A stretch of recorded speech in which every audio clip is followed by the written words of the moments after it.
Have you ever worked in a department where every new hire either quit or got terminated shortly after starting? Well, if you have, then you know that it's not a very fun place to work, and it's not a very high morale work environment either. As a recruitment consultant of 22 years, I've been assigned to many departments that had that exact same situation. In one particular example, HR had to get involved and actually announced that none of the hiring managers were allowed to make any hires unless I, as the recruitment specialist, met with and approved of that hire. In some cases, I didn't know any of the hiring managers or the stakeholders or their existing processes.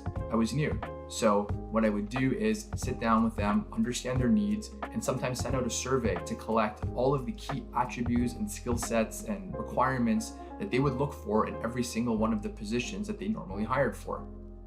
I would then collect them and translate them into usable interview questions and turn it into a guide. Personally, I prefer having a numeric scoring system for each of the sections and core attributes, a place at the bottom where they can total it up and enter their notes.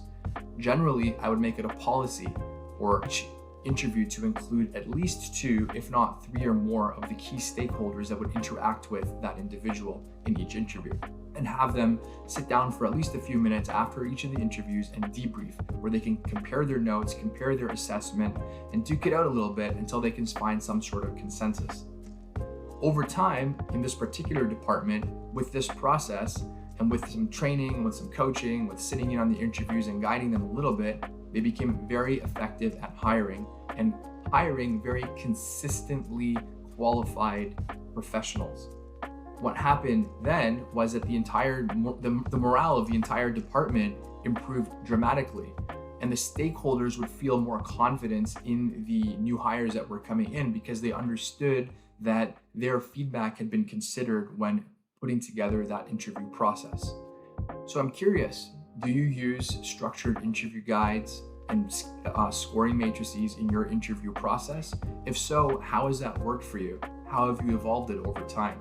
If you don't, I'm curious to know why you haven't explored that and if there's a particular reason why you're opposed to it. Thank you so much for listening.